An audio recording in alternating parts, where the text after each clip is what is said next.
Okay.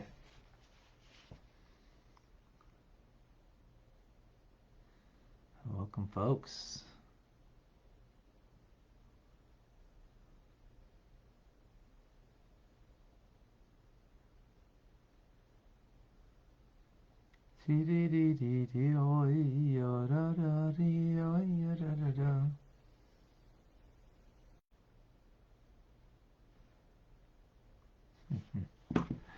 All right. Good Tovach. Shavua Tov. A good week to everybody. Welcome to Tanya today. I'm Rabbi Ronnie Fine coming to you from Chabad Zecher Kadeshu, Montreal, Canada. It's a privilege and a pleasure to share with you the Tanya. We welcome Elise in West Virginia. And we have Daniela in, not a certain word, but welcome. Eddie is in Washington State. Good morning. Carlos is in Costa Rica. Shavua Tov. John in North Carolina. Shalom. Andrew in Springfield, New Jersey. Welcome. Scott in Texas is with us. And a good morning to Diane in Arizona. Clem, Brisbane, Australia, where it's very late.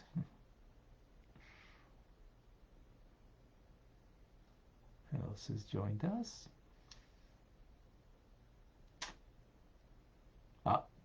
Daniela is in Eretz Yisrael, the Holy Land. Beautiful. Thank you for joining. Liba and Davida are in New York. Good morning. And we have in Malaysia, Zara is with us. Simcha is joining us in Florida, while Joseph is in a cloudy morning in New Jersey. Good morning and good Woch. Daphne, Boker Tov, in South Carolina. Yohanan is in California, joining us. Kathy is in, greetings from the Amalfi Coast. Okay, that's a new place for me. No, not only haven't been there, I don't even know where it is. All right, but thank you for joining. And Joanne is with us in Miami. And Leah is also in Florida. June is in Australia, where it's very late. Lynette is in Blue Mountains, Australia. Oh, another new Australian joining us. Okay. Southern Italy, near Naples. Okay. Thank you for joining. Ryan, Shavua Tov. Jane is with us in the Philippines. Welcome. Ryan is in California. Okay, beautiful. We have with us on Clubhouse, we have Batya, we have Luz, we have Ben, we have Austin, Esther, Sam, David, Shalom, Instagrammers, we have Akoy in Peru, we have Safe Project. We have Marlene in Florida, Yentadela Benta in New York. We have Rachel in South Carolina. Beautiful. Hey, folks, a reminder that today, a double header, because Sunday we make up for the Shabbos class that we don't have. So it's in two parts.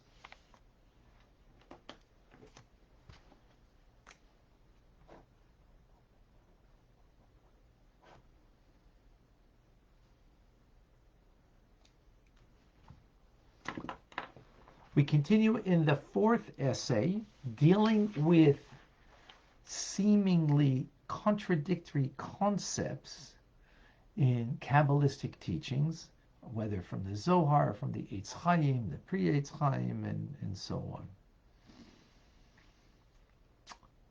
So, we're speaking about the virtue of prayer over everything else. That there's something about prayer in our day and age that happens to be where the Arizal says, where the sparks are hidden, and that we need to bring refinement. Even though Torah study, which we're doing right now, is equal to all of the mitzvahs, but there's something unique about prayer. So that's what we started discussing. Now we're going to go into some Kabbalistic ideas over here that we'll explain. So in the Eitz Chaim it says the commandments, the positive commandments, the 248 of them, they're rooted in the 5 attributes of kindness, of Zah in Atzilus. For those who understand what that means. So there's 5 dimensions to kindness. Kindness, as it's found in Zah, Zah is all of the emotions, all 6 emotions. So in the world of Atzilus, which is the world of emanation, not a created world, right? Which means that what it really means is that every positive commandment serves as a container to receive an expression of kindly attributes that are divine, that we call forth every time we do a mitzvah, right? And likewise, there's 365 prohibitions. They're rooted in the 5 attributes of severity of Zah in Atzilus. Now, severity sounds like a severe word. Gvura means strength. Strength means holding back. Who's a strong person? Someone who can hold back, bite their tongue, so to speak. That's a strong person. So here we're talking about that the divine contraction and limitation, that a light of God should not enter into a place of klipa, of negativity. And that's why it's prohibited, right? So, for a Jew to eat not kosher, by God forbid eating non-kosher, what that means is you're taking the divine light of God, that He animates everything at all times, and you're bringing it into klipa, into a negative place, right? And that's why it's a prohibition. On the other hand, the 248 positive commandments, right, to do, like study Torah we're doing now, to put on tefillin, lighting Shabbos candles, and whatever, they elicit a kindly attribute of the divine, a flow of that divinity every time we do a mitzvah. Okay? Now, so that's how mitzvahs, the 613, you have 248 and 365 equal 613. But elsewhere it says, in the Zohar, it says differently, that the 613 commandments are actually derived from one path that's called lavnunis, which means pristine whiteness, right?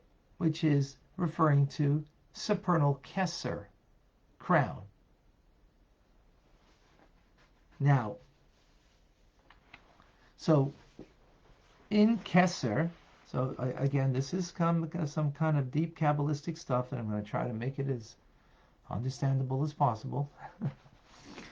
So stay tuned. The level of keser, keser means crown. Crown means like the king is crowned. It means a level of divinity, right? It's a metaphor, but the king is crowned. It's a level of divinity that is encompassing and is beyond. It's beyond the person, right? The person's a person.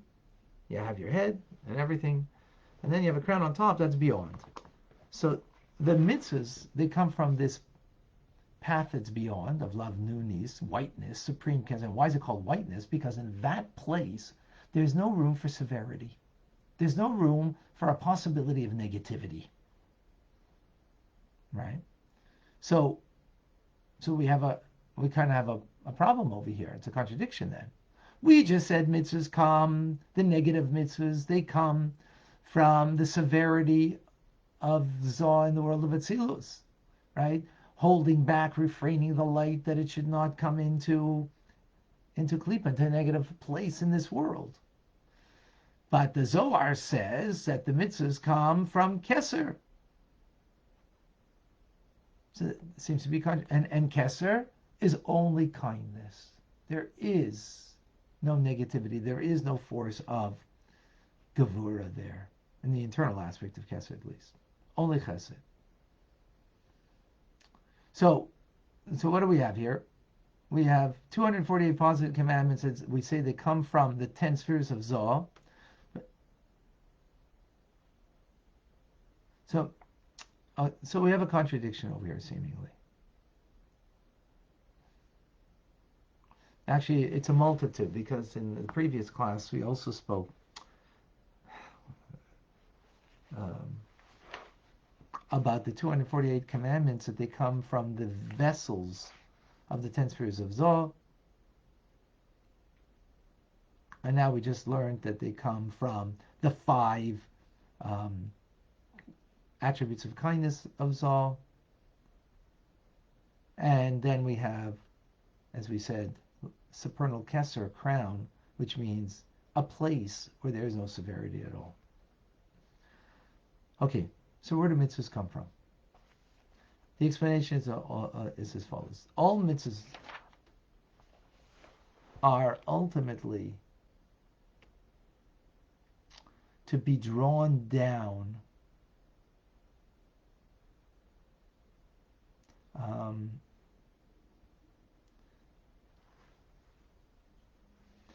the purpose of mitzvahs is to repair in the spiritual realm 248 organs of Zoh in the divine, and in us we do a mitzvah, it brings a completion to our soul that's made up of 248 components. That's why there's 248 commandments. Each mitzvah that we do is a repair of us, and not just a repair of us, but a repair of the divine.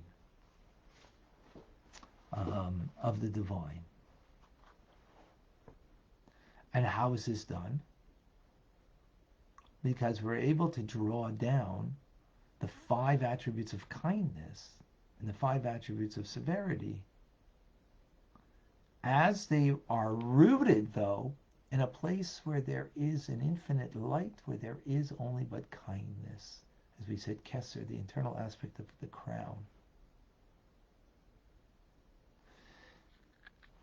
So the root of the mitzvah is a place where God has just delight. God has delight. That's the source of it. A mitzvah is a delight for the divine. However, that's on that level of divinity. As it's drawn down by the act of doing a mitzvah, we actually bring a repairing to ourselves, as mentioned, and to the divine order of things. The crown, the Keser of Hashem, Atik, doesn't need any repair, any refinement. But as it comes down into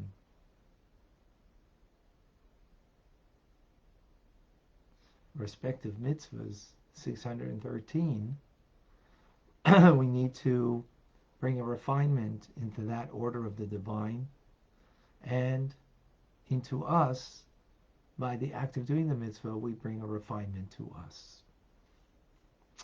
So the capacity to be able to do that, because it comes from a place that's beyond refinement, but it draws down into a level of the divine, where through us doing the mitzvah, we bring refinement, not only to us, but to the heavenly sphere. So this is a very powerful idea. That this is the gist of it that we're speaking over here. You know, we understand that God gave us a mitzvah, and many people look at a mitzvah as just a cultural, activity. Put on your phylacteries, your tefillin, make a blessing on food, eat kosher, come to holiday practices, whether it's sitting in a sukkah, lulav and esrog, whether it's eating matzah on Passover and telling over the Haggadah. So these are all nice traditional activities, that keep us together and keep us affiliated and connected. And there's a truth to that. But here, what the Kabbalah is telling us is it's a much more deeper idea that the mitzvah is an expression of divine delight. But as it comes down to our world, the spiritual world, and our world literally down here, the mitzvah then takes on a purpose of refinement, repairing this world. So everybody's looking to make this world a better place. And the way we do it is through the mitzvah. And it just is just the Kabbalistic expression or teaching of it. Powerful idea.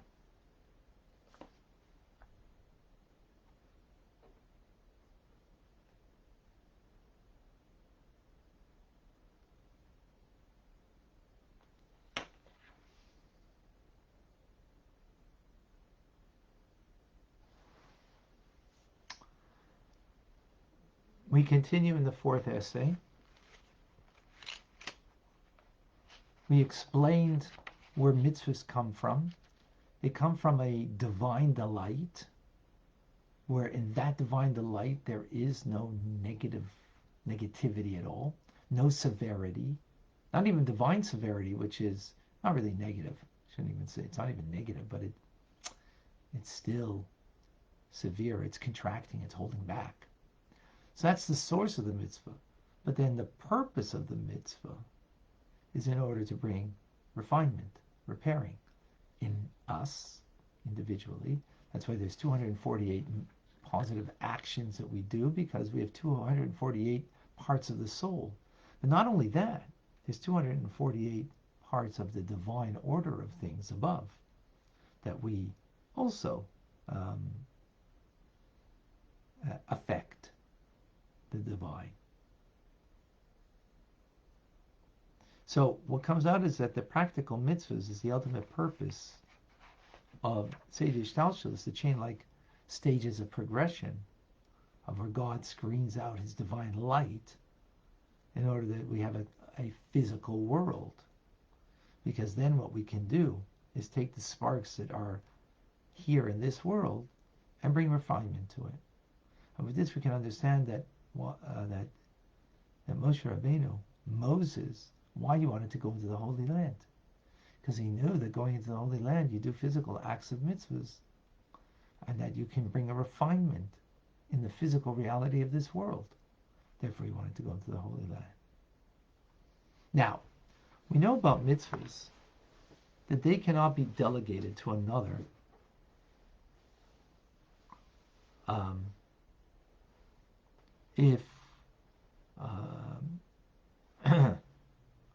if you need to fulfill that mitzvah, you can't delegate it.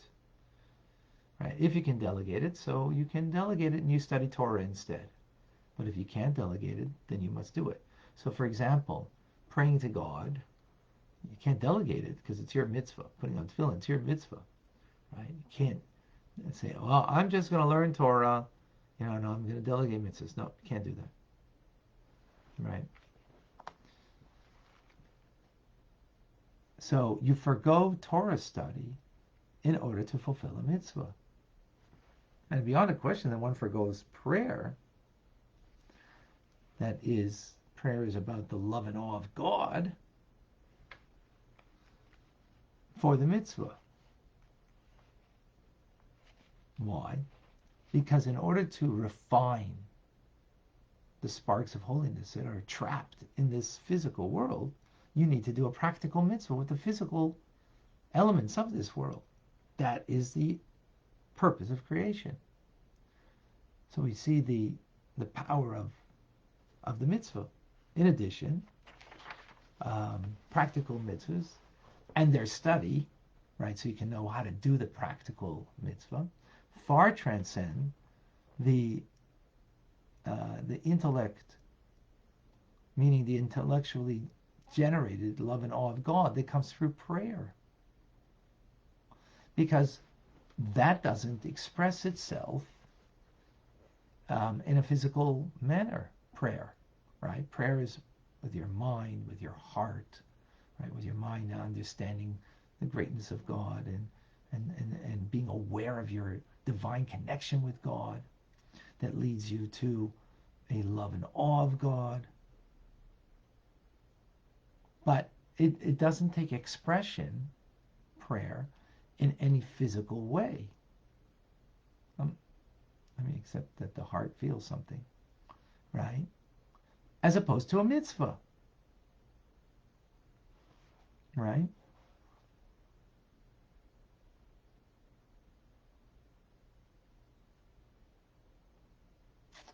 So the ultimate purpose is to extract the sparks of holiness that are trapped within the material world and to elevate this world.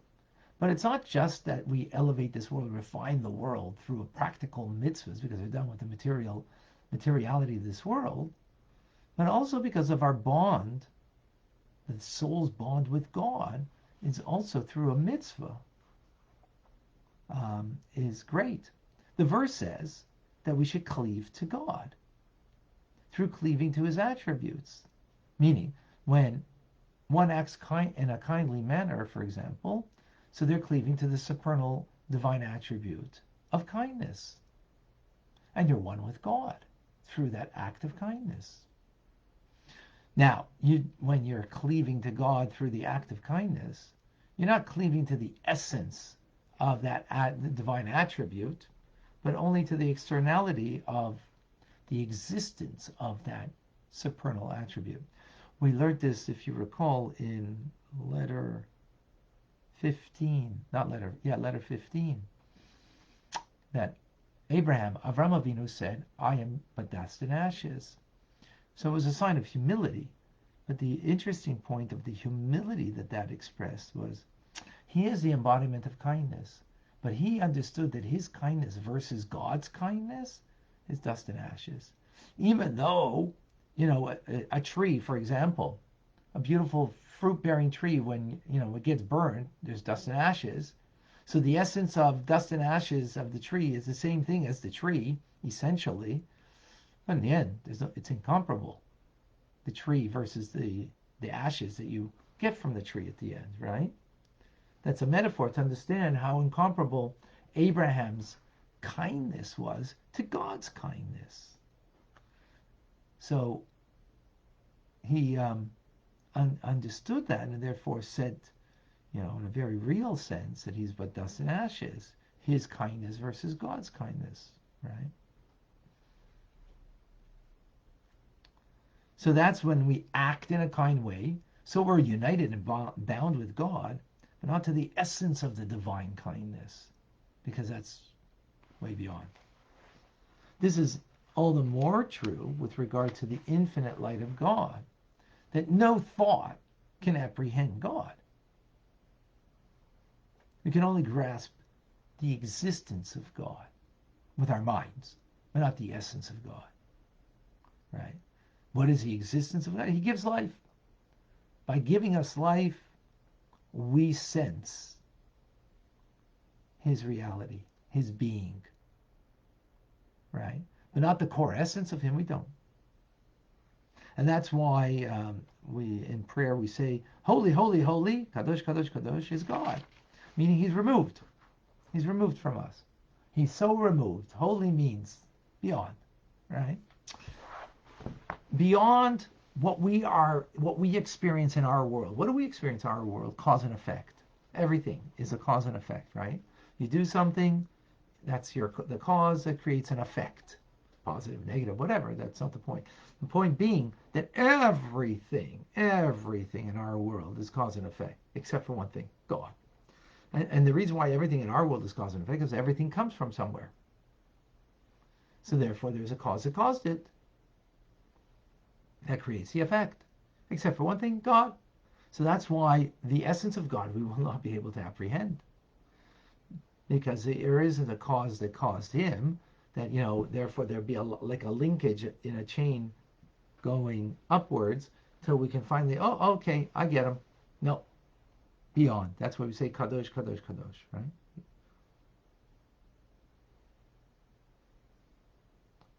Even lofty souls of Atzilus that come from a world of emanation, like Moses and other great, great lofty souls, they're also unable to apprehend the essence of godliness. That's why, regarding Moshe, it says, "You will see my hinder part, my backside," meaning the external, not the internal. You will see the fact of me, but not the essence of me.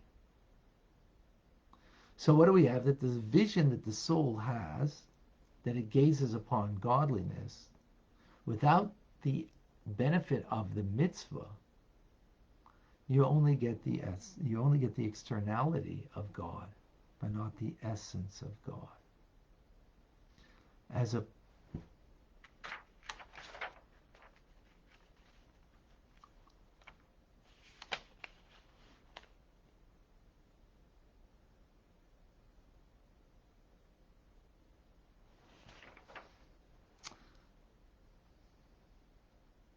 In other words, let me bring a summation over here. When you do a mitzvah, there's a practical act of the mitzvah, right? The practical action. And then there's the cleaving that happens through it. The practical act, you're bringing a refinement in the material world over here, right? Which is the ultimate purpose of creation. So, and that's why the mitzvah is so important.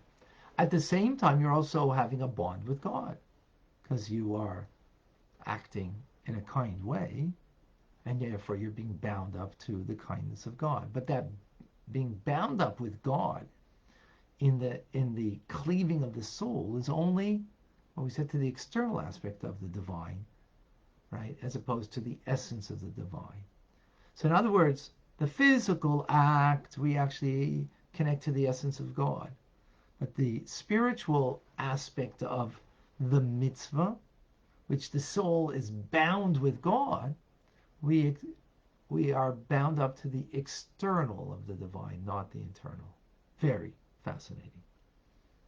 That means to say, like many people feel, why do I need to put on tefillin? I feel a bond with God. I feel a connection to him.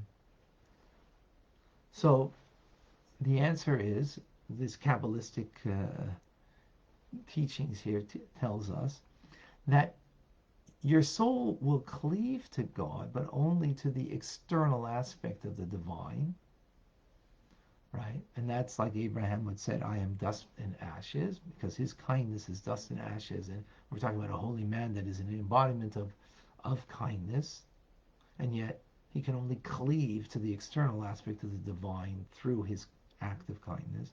But when that act of kindness isn't just the soul's connection, but it's done because of the physical, practical act that you do, right? Like that act of kindness, you were charitable, you gave charity, or you went and, did a physical action of something, and that brought out the kindness, then you are bound up to the essence of the divine.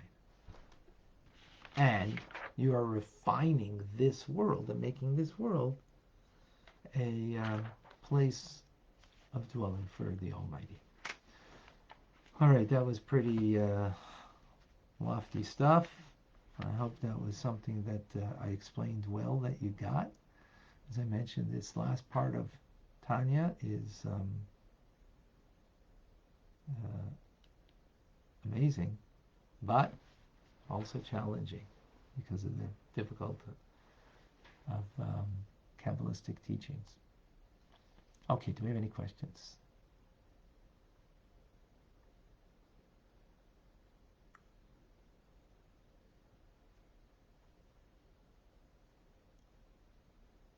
Torah. Thank you, Ryan, for sharing.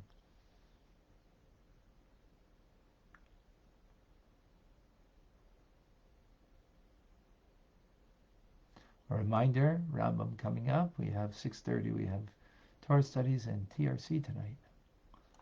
Davida. When Mashiach comes, will we see and grasp the true essence of Hashem? Yes.